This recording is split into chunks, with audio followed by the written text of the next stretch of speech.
Thanks so much, Cal. And just one slight addendum. Our human resource advisor who's with us today is Emily Chakravarria, not Diego Ruiz. This was a last minute swap out. So very happy to have Emily with us today to answer questions related to UNDP contracts and UNDP applications. So huge thanks all of you for joining. We're really excited to have you in this conversation and to open up to questions very soon. I just want to give you a brief overview of what these UNDP Accelerator Labs are before we hear from the real experts, those who are working in Accelerator Labs. We have colleagues from Sudan and Kenya today with us today. So really excited about that. Great. So just a quick moment on who we are. Oh, sorry. I have a delayed reaction here on my computer. I think it's a little slow and I was clicking too much. Apologies.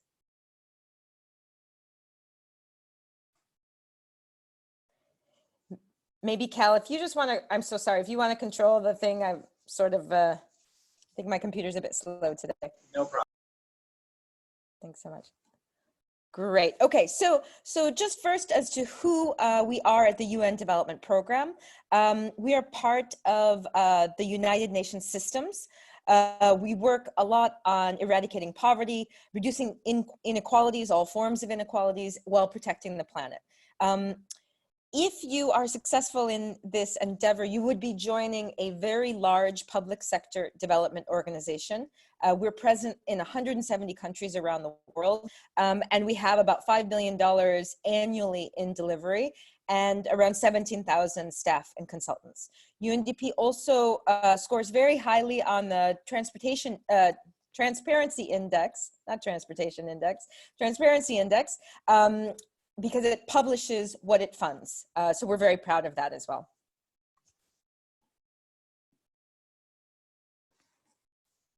So largely our mission is to support governments, civil society groups, businesses, citizens to achieve the ambitious set of goals set out in the Sustainable Development Goal Framework. We're also working towards helping governments fulfill their commitments that they made at the Paris Climate Summit in terms of shifting economic growth to a low carbon model.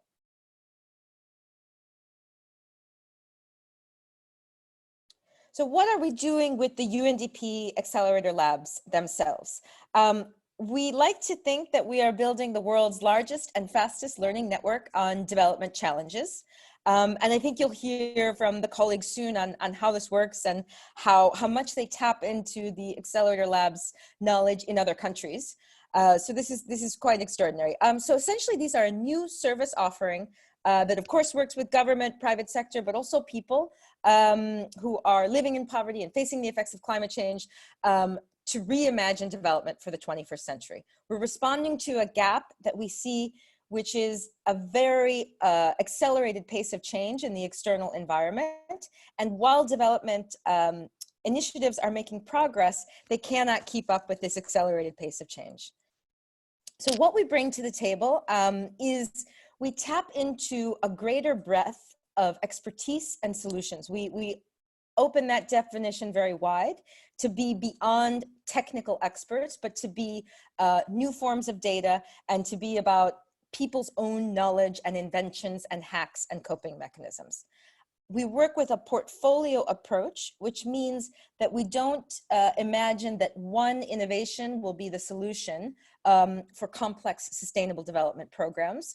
Rather, we imagine a portfolio of multiple innovations.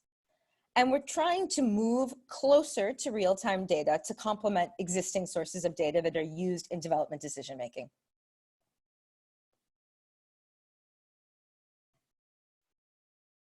So how do the Accelerator Labs work? What is this new service line that we're offering or trying to create as we go? Essentially, there's 4 pillars of this. The first pillar is collective intelligence. So this is the idea that, that we are all smarter when we act together, essentially. It combines people's insights through crowdsourcing, crowdfunding, et cetera, with new forms of data, so mobile phone data, financial transaction data, social media data, and new ways of processing large amounts of data in terms of artificial intelligence and machine learning. But essentially the idea here is to understand a distributive problem where sustainable development has many different changes happening in multiple places, and we need a collective intelligence to make a breakthrough here. We talk about a portfolio of experiments. We'll hear from our head of experimentation, Lilian is our head of experimentation here, I believe, who will tell you about the portfolio she's building in Kenya of experiments. These are tests to understand what works and what doesn't when it comes to sustainable development. We'll hear from Basma, our head of solutions mapping, about how she searches for off-the-radar solutions and particularly makes a large focus on local people's knowledge, inventions, and innovations. And all of the lab team members try to do something called sense-making. Sense-making is basically a recognition that the world is changing all the time. So even if you develop a plan, you need to keep checking in with the change around you in order to match your plan with a constantly changing world.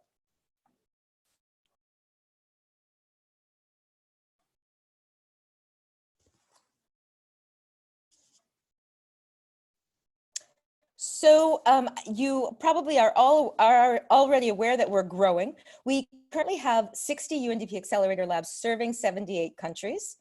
We have 2 multi-country labs at the moment. We will be expanding to 90 UNDP Accelerator Labs, which will serve 114 countries. So very excited to talk to you all about that. Just in terms of the a little bit about the network. Recently, last year, this amazing team won Public Service Team of the Year from Apolitical in the evidence-based policy category. An exciting distinction because we're really proud of the fact that we generate new kinds of evidence for policy and decision makers. And then let me give you some examples of the kinds of work that the labs do very briefly, but of course, the best people to talk to here are Wigdan, Basna, and Lilian. Just moving forward here. Oops. Oh, I think we lost the presentation there.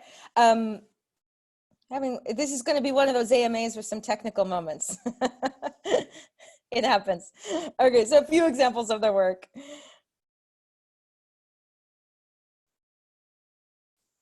You can go to the next one, Cal. Fantastic. Okay, so the UNDP Accelerator Lab in Serbia is helping UNDP work with government on an issue which they've never worked on before. And this is the issue of the fact that the out-migration from Serbia is extraordinarily high. This is coupled with low birth rates and perceptions of employment opportunities, which makes it very difficult for public officials to plan and deliver services.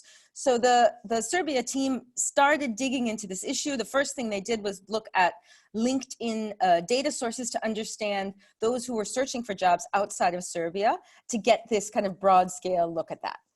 And that kind of opened the door for positioning the United Nations to be able to support the government of Serbia to work on this next generation issue.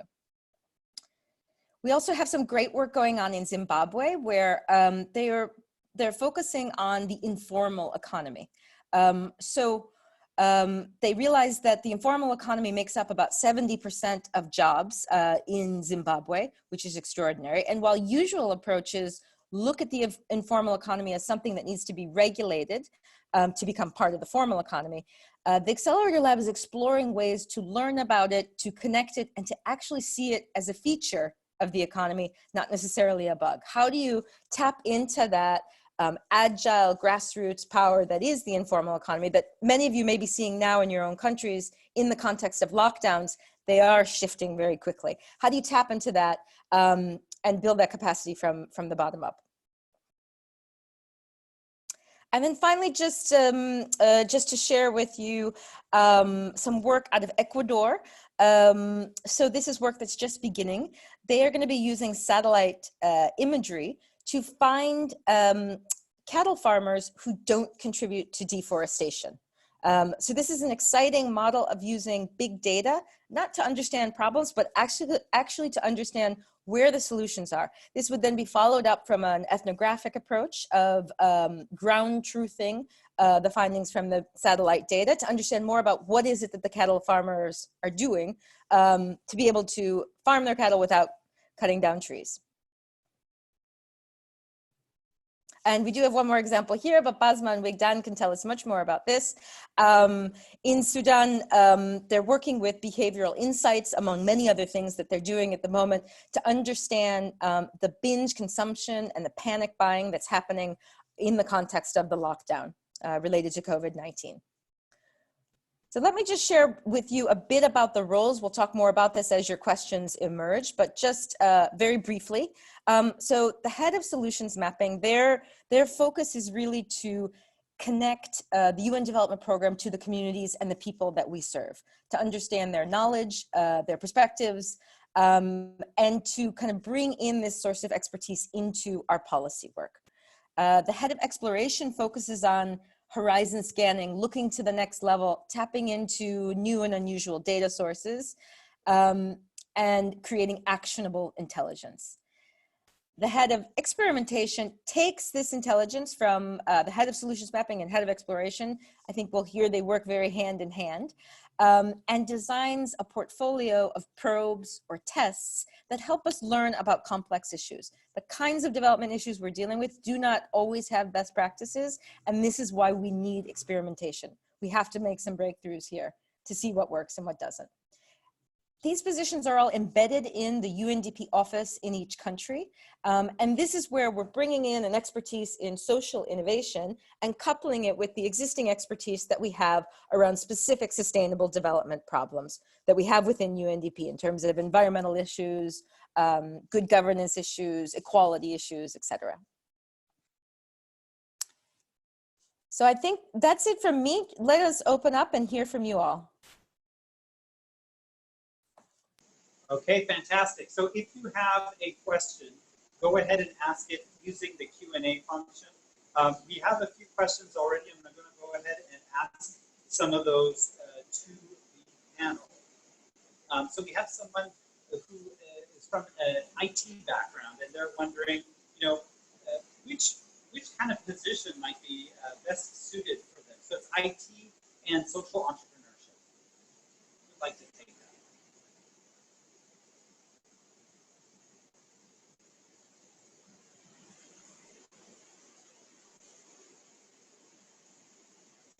So maybe I'll jump in here in case Basma, Lilian, or Wigdan want to answer.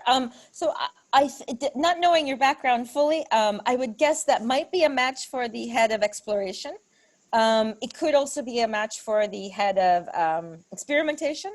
I think these are not hard and fast rules that certain professionals align with certain roles. Because they're completely new roles, there's a lot of openness there. So I definitely encourage you to have a look closer at the job descriptions and see where you see yourself. Great. Our next question is, how is the issue or topic that the Accelerator Lab works on decided? Okay, I'm going to throw that one to Basma. Can you repeat that question, Cal? Yes, how is the issue or the topic that the Accelerator Lab focuses on decided? Okay, sorry, because the background, there's a lot of background noise. I'm just going to ask you to repeat it one more time. No problem. I'll also paste it in the chat. Here you go. So how is the topic or issue that the Accelerator Lab works on decided? Okay, sure. So in terms of that, we have a frontier policy challenge, and this is the topic that across the three heads we look at or try to address. And what we mean by a frontier policy challenge is something that is happening right now in the context of Sudan that is a systemic issue that has multiple facets to it. It's quite complex. And from there, we are able then to to then tap into that as a frontier policy challenge. So if I break that into an example for Sudan, we are looking at participatory governance. So Sudan went through a revolution, and from that there was the issues around how to ensure there's citizen engagement and how to ensure that citizens are participating in decision making. And because that is something that is at the time everyone was thinking about, post-revolution, post-nation building, how do citizens become part of that, of the nation building process, and ensure that government is listening and hearing, and also factoring in citizens and what citizens are saying and their feedback and so on and so forth. This was our frontier policy challenge. And that is different from one country to the other, depending on the context of that country. Fantastic. So hopefully folks can hear me a little bit better better Over to now. you. We have a question from Aisha, and she says, you know, I tried exploring the site and it seems like a lot of the positions are suited for people with a tech background. I have a finance background. Are there roles where I can fit in? What do you think? Is this for people with a tech background?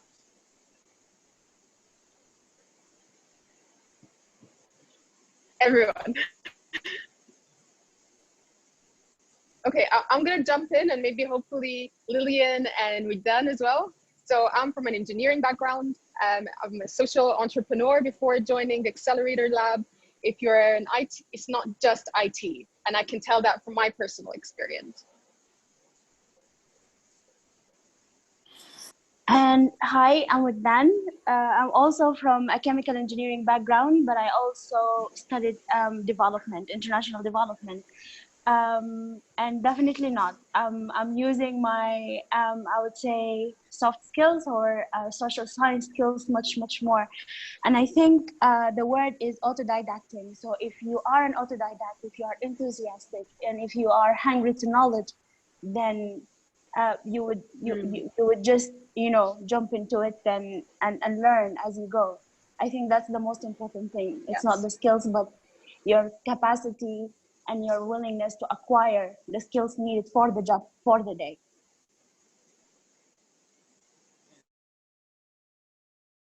Fantastic. And so just a related question from Charles. Charles asks, how important are traditional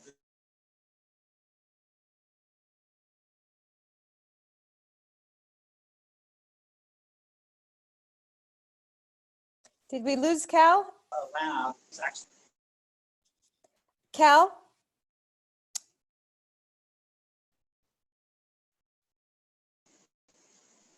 Cal, we lost you. I don't know if you want to turn off your video. I'm sorry for that. We kind of freeze a little bit, so we couldn't hear you. Okay. So just a question from Charles, who asks, how important are traditional design skills for the head of experimentation? And he's thinking about, you know, whether the skills of design are necessary for this, or can they be useful? Lillian, you want to take that one? Yeah, that's you. Hi, this is Lillian. So to answer your question, so coincidentally, I'm also having a chemical engineering background. I don't know if that was intentional by the panelists to have all engineers for today, but I would say design is quite important. This role, you're bringing in a lot of your creativity, your unique perspective. So as Sid talked about, you know, this is a very multidisciplinary role. So you're bringing in a lot more to the table than just your technical skills. So kind of fitting the role to yourself and your personality and your, as well as your technical skills. So I'd say just have a look at the descriptions, see what feels right to you, but you're not necessarily tied down to any specific role or any specific background. As you can see, you have chemical engineers in all the three roles. So there's quite a diverse kind of background if you look at across the lab network. Over. Thanks. I mean, we have quite a few questions from people asking what are what's the experience, what are the requirements. What could we say to that? What would be good guidance for someone to understand whether they're qualified for this or not? So maybe that's a question for Emily. You want to take that? Yeah, and I'm here to. Oh, Diego, wonderful. Yes, Okay, Gina. fabulous. Yeah, Great. I'm here. Yes, hi, everybody. I see a lot of questions concerning requirements for the job, and I just wanted to say, and just following up to what our colleagues have said, we have put it in terms of the qualifications and the necessary requirements. We have made it very, very open. So this is not an exact science. That is why we have put there what are the key areas that we're looking for, but we always say or a related area. So we are asking, for example, for environmental science or engineering, design, architecture, or a related area. Then at the same time, we are looking for bachelor's or master's degrees so that we can have somebody with a master's degree and less experience of somebody with a bachelor's degree or a longer experience. So what I would like to say to you is don't feel that you cannot apply. If you feel that you meet the minimum requirements, go for it. Apply to as many jobs as you want as well. You are not, you don't have to apply just to one job. Just try your best and apply to as many as you would like. So don't be shy, I would say, in terms of your application. And just remember as well that this is a competitive process. There will be a lot of people applying, but try your best and go for it. Thanks, Diego. We have a few different questions from people who are asking what the selection process looks like. Is it within the UNDP country office? Is it beyond? Could you tell us a little bit about that? Sure. So this is a competitive process. As I said, we are going to do the recruitments. They are done at the country level, but we have we don't do the recruitments or we don't organize the recruitment only at that country. We have a very international set of people and panels that will be doing the selection process. So this is a very, even in the way we are recruiting, we're using novel and also fast track ways of recruiting. So it's a very international selection process, but we source our people from our countries that we are interested in them working. Yeah. Great. We have a few people who are asking about the citizenship requirements. So for people who have been working long-term in a country or who are a permanent resident, are they able to apply for a position as well? I think I'm going to give this one to Emily. Okay, sure, Diego. In terms of citizenship, these are national officer positions, and our policy requires that if it's a national officer position, the applicants or the candidates should be citizens of that country. And in this case, where the position is applied, we are looking for people that were born and bred there.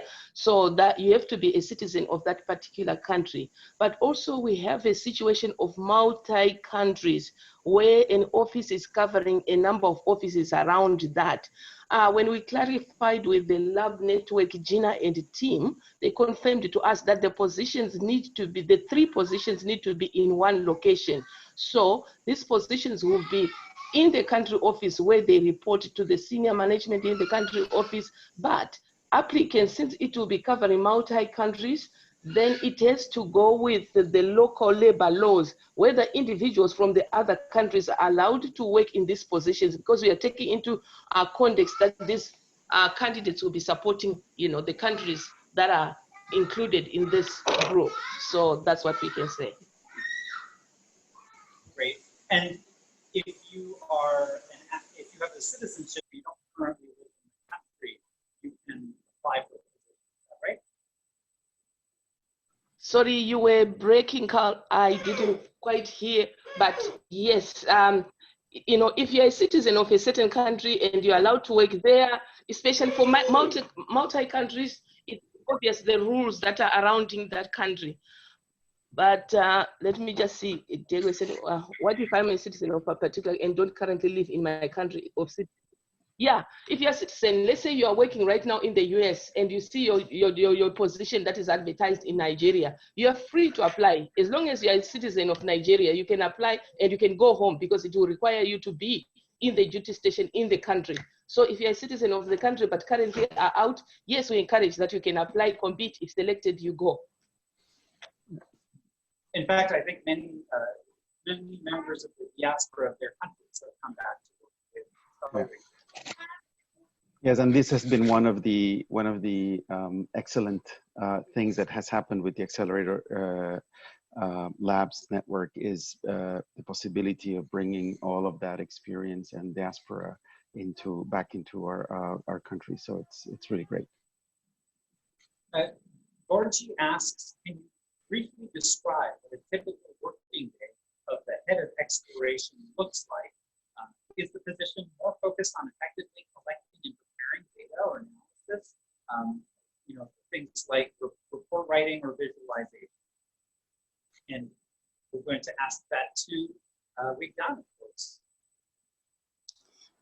If I heard your question right, is it about how does the role of head of exploration looks like, and if it's technical or not?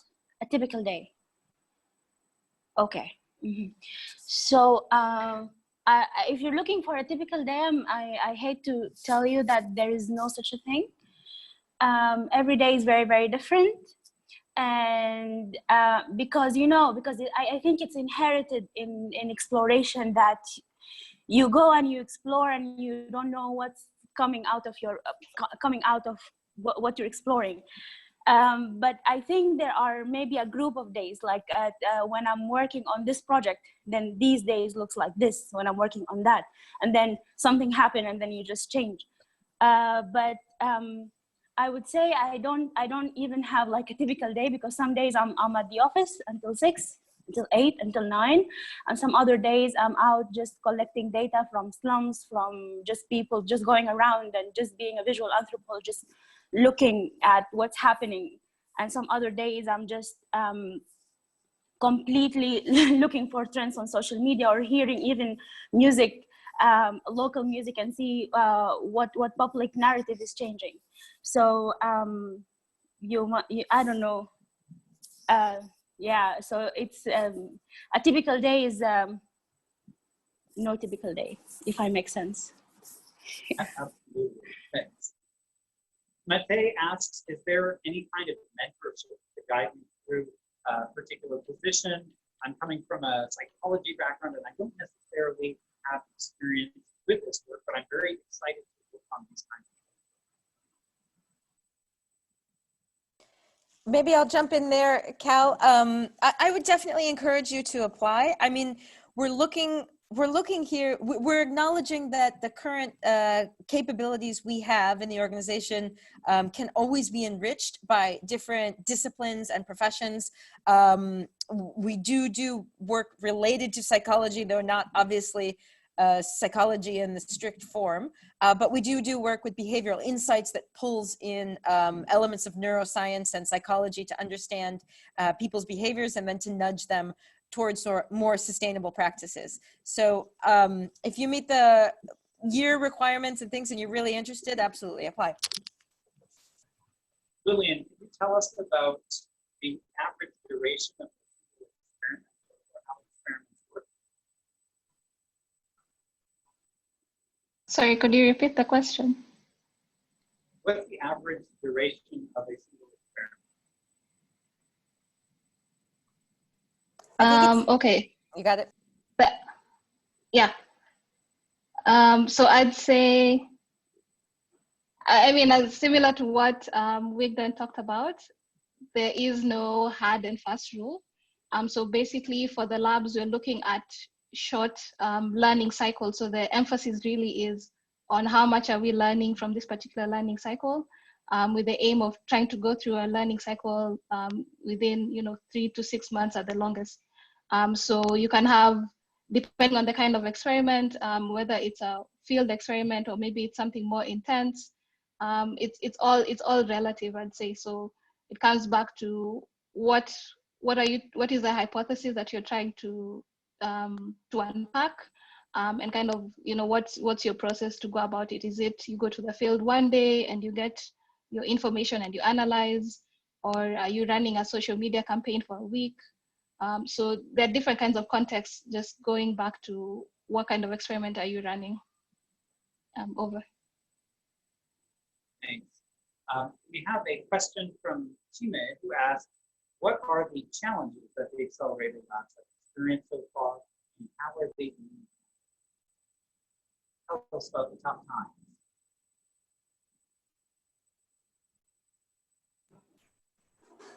This is a question on the challenges that the labs have faced so far. Sounds like a question for one of our lab teams. So I can jump in.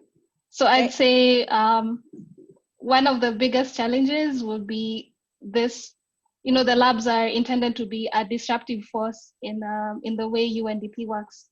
And so you're kind of at the end of this disruption. You're the one experiencing the friction and trying to merge these two worlds together, where on one end, you have UNDP, an institution that's been in existence for a long time, and it has its ways of doing things. And now you're here on this other end trying to bring in a new way of doing things. So there's that feeling of being in the middle, and also trying to appreciate, you have to appreciate what UNDP is bringing to the table and the expertise in development, but also recognizing that there are some gaps that you're here to address. So there's that push and pull early on, and it's really key to find allies right from the start. Look for the curious people in the office, people who are interested in what you're doing, and kind of try and win everyone along. But I would say that there's a lot of excitement and goodwill about the labs. So just be open to having a few challenges in the sense of, people not understanding what you're doing, what is experimentation, what is exploration, and just having to constantly explain and kind of sensitize people on what you're doing as you go along. But it gets better. Over. Fantastic. Anyone else want to add to that?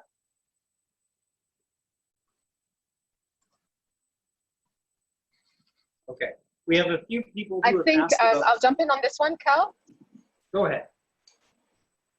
I think I'll join my voice to Lillian and say, in terms of how to turn things around, is to find the champions in the country office. And that's really important. It feels at first very hard because you're trying to figure this new role. You're trying to understand, with Dan and I, we're new to UNDP, so we're trying to understand the UNDP system as it is. It was a whole learning curve, a massive learning curve. But at the same time, we kind of honed our, I'd say, elevator pitch to explain what the Accelerator Lab is and what it's trying to do here. And really, really important is find the champions, those that, and there are many, from senior management to across the organization, who do see the value and the skills that are coming in. And it's those that you'd say come closest to, because they become your sort of champions, or these are the ones that would speak on your behalf in the work that you're trying to do in the country. Over to you. Thanks. We have a few different people who've asked about the structure of the team. Is it just the 3 people in the Accelerator Lab? Are there assistants for the roles? And who do they report to?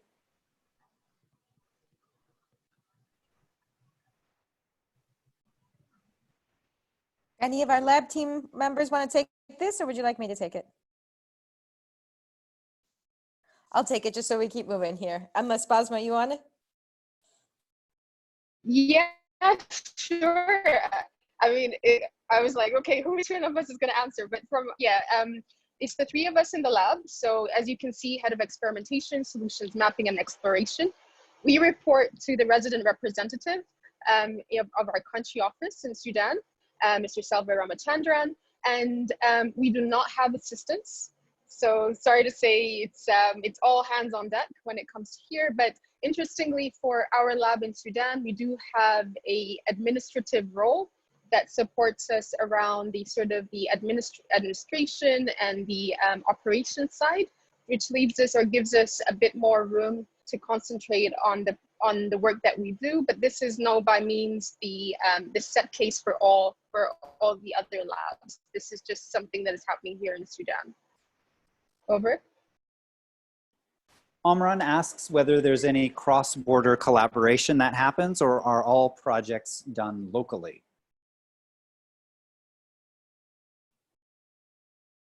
So definitely there are opportunities for cross-border collaborations. We see this a lot in our accelerator labs in the Sahel, for example, in Mali and Burkina Faso and Chad and Niger and soon to be Mauritania, that they're looking at cross-border issues and they're working together using new tools to make some breakthroughs there in that across those countries. We also see cross-border effects coming from the fact that sometimes within the network, you have different labs working on similar types of innovations, and they share this information rapidly and intensely all the time. So for example, one of the early examples we have of this is work on seaweed, right? So in the Caribbean lab, they're looking at alternatives to plastic made out of seaweed. In Namibia, they were looking at using seaweed as an alternative for chicken feed in the context of a national emergency and a drought. This then gets picked up in South Africa and elsewhere. So there is definitely a network effect that happens across the lab, and that's something that we're really excited about. Fantastic. Jung Cho asks about how hands-on the work is, in particular for the head of exploration. Oftentimes the work of government is not, as he says, or she says, in the dirt of ideas and policies getting implemented. And so in your case, as someone in the Accelerator Labs, how hands-on are you going with this work?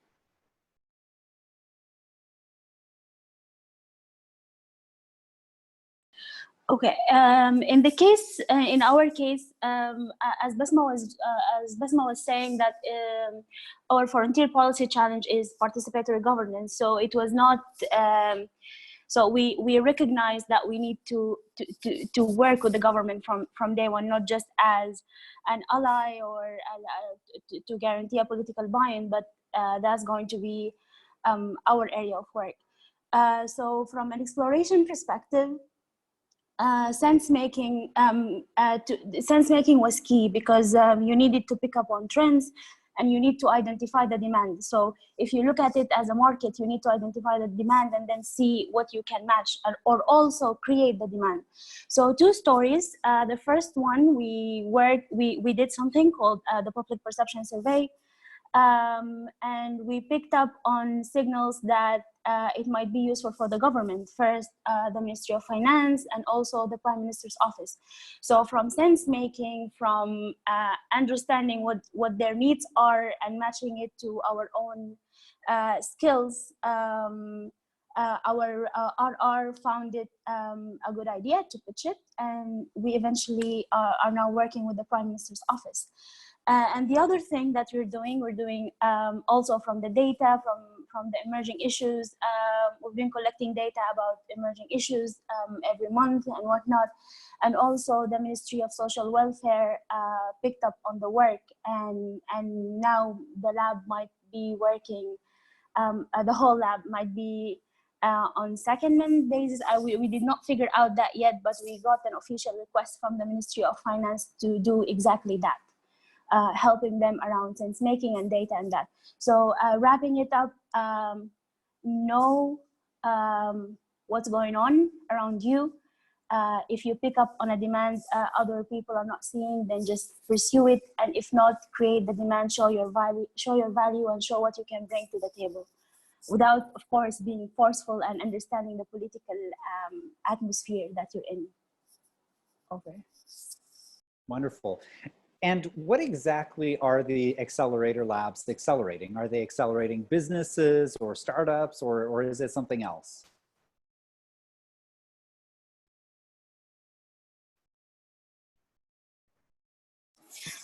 If I may, in my own understanding, we're accelerating action on development. We're accelerating good practice, if I can borrow that word, in development.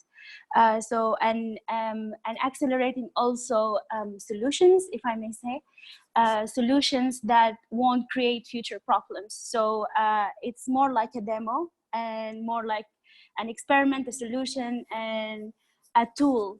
The three arms of a triangle. And before jumping in completely, you're just testing the waters, and yeah, that's it. So accelerating action and development. Wonderful. So it goes way beyond startups.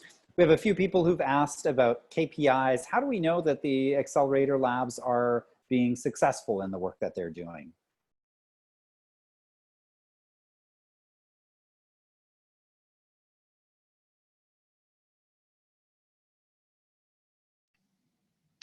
Hi, I can jump in on that. As Wigden talked about, it's all about accelerated learning on these complex development challenges. So for the labs, there's a specific learning cycle looking at the 3 key roles. So, the exploration, coming up with new sources of data, new kinds of partnerships. If it's solutions mapping, identifying different kinds of grassroots innovations or interventions that are already happening on the ground. With experimentation, coming up with evidence based on hypotheses from the information coming from the other 2 roles. And so you have this package at the end where now it goes into the grow stage. And this is where you find a partner or someone else in the ecosystem who can help take that forward. So the lab is kind of catalyzing these ideas and then hopefully passing the baton on to someone else to help move this along. So that can be within UNDP programs or other UN agencies, or looking externally. So for example, other private sector partners, or of course with the government. And so if you look at across all those stages, then that can give you an idea of the KPIs. So, if it's exploration, what kinds of new data or trends are we uncovering? And how is that more real time as opposed to previous sources that we're relying on? If it's solutions, what kind of solutions are we coming up with? If it's experimentation, what kind of learnings are being uncovered from fast experimentation? And then looking now at what is coming out of the lab as an output. Over. Thanks. Emily, could you tell us a little bit about the recruitment? Is it based on the experience of candidates? And could you describe some of the attributes that you would be looking for in a successful head of solutions mapping? Oh, okay. What I can say is, yes, the recruitment is based on the candidate's competency and in line with the years of experience and the areas that were indicated in the position.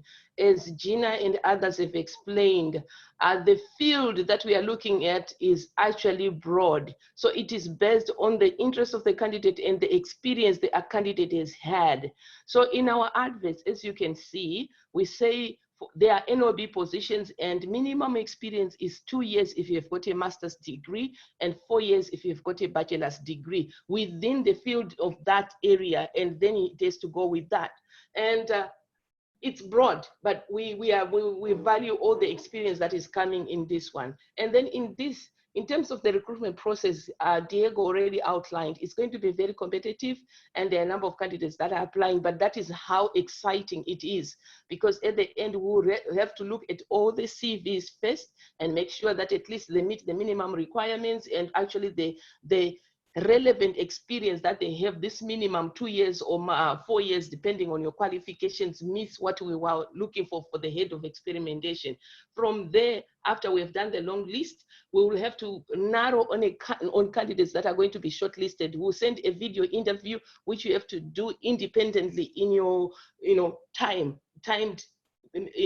interview. Then you send this, it will be assessed by the team. If you pass this one, then we'll go to the next stage again of the assessment, where finally we will interview the candidates and have this selected. And again, some candidates were asking, who is going to do, is the country office involved?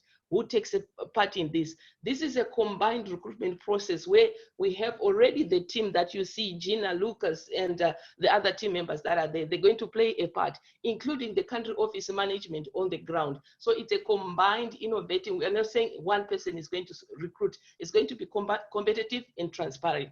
So in a nutshell, that's what I can say. Thanks, Emily. And could you tell us a little bit about the due dates for applying? The deadline, I didn't quite check. Lucas, can you help me on this one? So these are all determined country by country. So Yes. they should say at the top of the advertisement, it will say the deadline for you. Most of them should be around the end of May, but they might be the week before or something. But it will say on the position at the top, the deadline. Yes.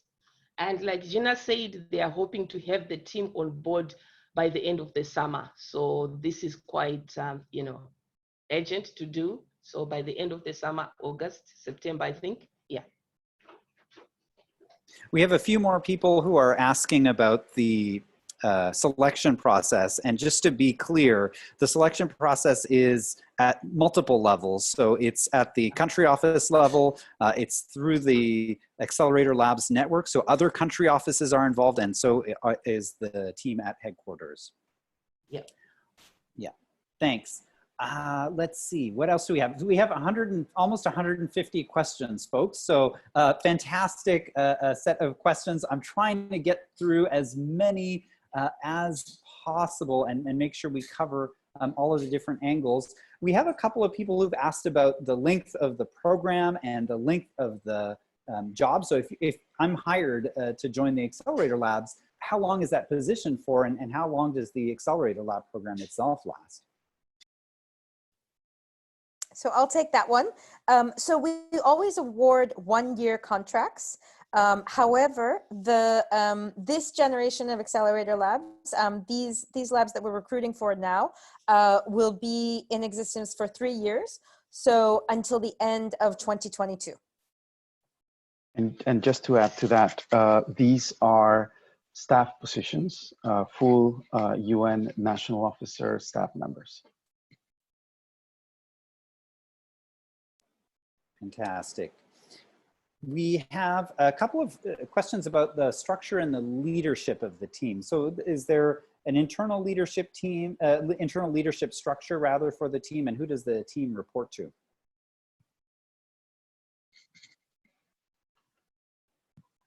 Maybe we can go to Basma for that. Sure. So on that end, Gina? Exactly. We heard from Basma already that she reports to the resident representative, who is the highest authority, the senior management in the UN Development Program in Sudan. But Basma, over to you for more about within the lab team. Sure. So we are a horizontal leadership. So there's no there's no structure in the sense that there is one head or is the lead of the lab. It's a horizontal structure. And we work together within this loop or within this learning loop. And the way we do that is by feeding our work into each other. Specifically, I would say as well is that within the lab, we have 3, responsibilities. We've got communications. So I lead communications within the Accelerator Lab. Then there is capacity building, which Dan leads. And then there is the coordination, which is more about how to ensure that the information or coordination within the lab and then the rest of the country office takes place. And that's our head of experimentation, Hani. But otherwise, we are, again, a horizontal leadership structure. We report to the highest authority at UNDP. and we ensure that as much as possible within that we feed into these sub responsibilities that support the lab, further support the lab communications, capacity building, and coordination. Over to you. Fantastic. A quick technical question. If I've applied for a job with UNDP before but didn't get it, am I prevented from applying for new jobs with UNDP? Absolutely not. You can apply as many times as you want. Great. So I'm going to go ahead and ask as we wrap up, because we're coming to the end of the hour, each of the Accelerator Lab team members, what is your favorite part being part of the Accelerator Labs network? And I'm going to go to Lillian first. Okay, thanks, Carl. So I'd say for me, it's the camaraderie within the learning network. I think it's a unique situation to be starting a job with 180 other colleagues at the same time. And so you're in this situation where you're learning together and kind of hacking your way through all of the different challenges. And that's both at the country office level, because you have 3 new people coming in at the same time, and also looking globally at the network. So this can be cross-learning with other fellow heads of experimentation. We have a lot of exchanges. We have discussions with other countries doing similar challenges and using similar innovation methods, and just generally just having friends just right off the bat. So that kind of camaraderie has been a true asset and a gift. Over. Thanks. Wignan, how about you? Okay, so I have two parts for that question. My favorite part about being in the ACT lab and in the position, and my favorite part for being in the network. So for the network, is just what, as Lillian was saying, the world is a phone call away or a text away. And I think there is something about, I don't know, the personalities. I don't know if you meant it, Carl and Gina, but I think I rhyme well with the other head of explorations and also other people. But I mean, there are similar things. Is it because of the challenges? Is it because of our personalities or the way that we see the world?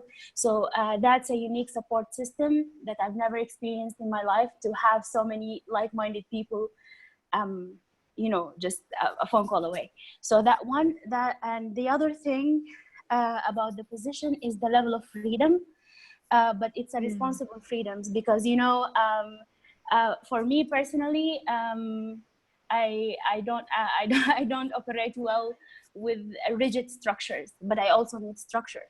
So it's the right, you know, a right amount of freedom that comes with a lot of responsibility. So I like the challenge, I like the responsibility, but I also love the go get it attitude. Over. Love it, thanks. Basma, over to you. Sure. I think with both of my colleagues, cannot emphasize enough that it's the network. It's this crowd wisdom. It's this part of being something not alone, but part of a bigger whole. I can speak from a personal experience prior to joining the Accelerator Lab and working in an innovation portfolio, how alone I felt because there was no support system. Whereas now I've got phenomenal 60 other or 59 other solution mappers. We are on we're all on WhatsApp. We're constantly sharing information. We're constantly sharing learning.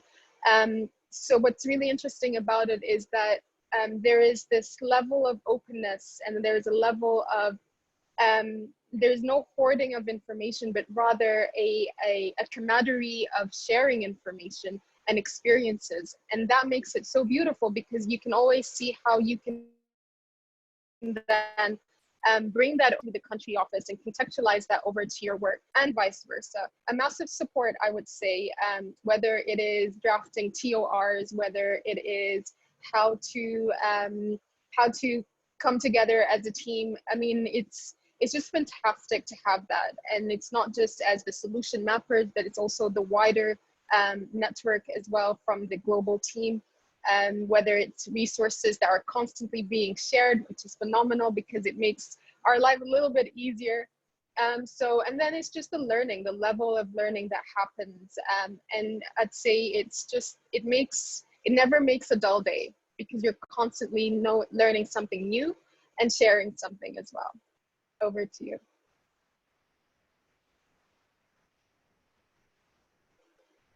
Cal? Yes, and then finally, over to you, Gina. Thanks, Cal, and thank you all. I've really enjoyed hearing your responses on this.